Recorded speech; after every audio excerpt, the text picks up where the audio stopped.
ఒకానొక నాడు ఇంద్రుడు ఒక అరణ్య ప్రాంతమునందు తిరుగుతున్నాడు. ఎందుకు తిరుగుతున్నాడు అంటే ఆయన సురాపానము చేసి రంభతో కలిసి విహరిస్తున్నాడు. విహరిస్తున్నటువంటి సమయంలో అటుగా దుర్వాసో మహర్షి వస్తున్నారు. ఆ వస్తున్నటువంటి వారిని చూసి ఆయన మహాబ్రహ్మజ్ఞాని శంకరాంశ సంభూతుడు. ఆయనకి నమస్కారం చేశాడు. ఆయన చుట్టూ ఉన్నటువంటి పరివారం కూడా దేవేంద్రుడిని కుశలం అడిగి ఆయన్ని ఆశీర్వచనం చేశారు. ఎంతో సంతోషంగా దుర్వాసో మహర్షి ఆయన చేతిలో ఒక పారిజాత పుష్పం ఉంది. ఆ పారిజాత పుష్పం ఈయన కృష్ణ భగవానుడి దగ్గరికి వెళ్ళినప్పుడు కృష్ణుడు ఇచ్చాడు. మహానుభావ, ఈ పారిజాత పుష్పాన్ని స్వీకరించండి అని. అది భగవంతుడి పాదముల మించి వచ్చింది. దీన్ని ఈశ్వర నిర్మాల్యము అంటారు. ఈశ్వరానుగ్రహం. లక్ష్మీదేవి ఎక్కడుంటుందంటే అందులోనే ఉంటుంది. ఆయన ఏం చేశాడంటే మదోన్మత్తుడై ఉన్నాడు. సురాపానం చేసి పువ్వు తీసుకున్నప్పుడు దానికి ఒక లక్షణం ఉంటుంది. కళ్ళకద్దుకుని వాసన చూసి పక్కన పెట్టాలి. ఆయన ఏం చేశాడంటే ఆ మదోన్మత్తుడై ఉన్న కారణం చేత ఆ పువ్వు తీసి ఐరావతం మీదకి విసిరాడు. నేను చాలా మందిని చూస్తుంటాను. ఏదో దేవాలయానికి ఎడతారు కారు వేసుకుని. వెళ్ళిన తర్వాత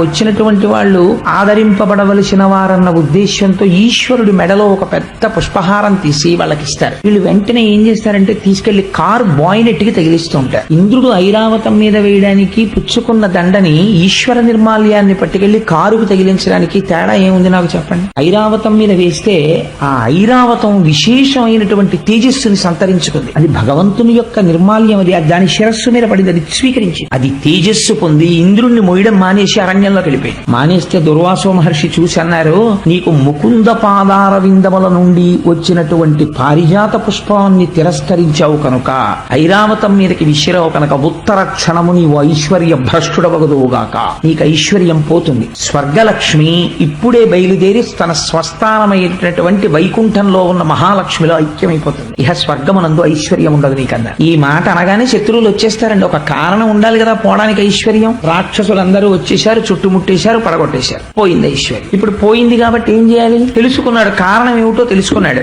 ఏది చెప్పాలన్నా ఆయనే చెప్పాలి. అన్ని విషయాలు తెలుసున్నటువంటి పెద్ద ఆయన చతుర్ముఖ బ్రహ్మగారు. అది పెద్ద తలకాయ, మహానుభావుడు, పూజనీయుడు. అందుకని ఐశ్వర్యాలన్నీ తొలగిపోయినటువంటి వారై దేవతలు తేజస్సు కోల్పోయిన వారై అరణ్యములు పట్టి తిరుగుతూ ఒకనాడు చతుర్ముఖ బ్రహ్మగారి దగ్గరికి వెళ్లి ప్రార్థన చేసి, అయ్యా నేను ఇలా ప్రవర్తించానని దూర్వాసుడి కాళ్ల మీద పడి ఏడ్చాడు. చతుర్ముఖ బ్రహ్మగారి కాళ్ల మీద పడి ఏడ్చాడు. నా ఐశ్వర్యం తొలగిపోయింది, మళ్ళీ ఎలా వస్తుంది నాకు ఐశ్వర్యం అని. అంటే బ్రహ్మగారు అన్నారు, ఆయన కూడా ఇంద్రుడు చెప్పినటువంటి మాట విని నువ్వు ఖండకావలంతో ప్రవర్తిస్తూ ఉంటావురా. అప్పుడప్పుడు ఒకసారి బృహస్పతి జోలికి వెళ్ళావు, ఇవాళ దుర్వాసో మహర్షి జోలికి వెళ్ళావు. పోదు ఐశ్వర్యం, పోయి తీరుతుంది. ఇప్పుడు నీకు మళ్ళీ ఐశ్వర్యం ఎక్కడి నుంచి రావాలి? మళ్ళీ ఆ పద్మనాభుడి యొక్క అనుగ్రహంతో రావాలి. కాబట్టి నీకోసమైనా నేను ఎవరిని ధ్యానం చెయ్యాలి?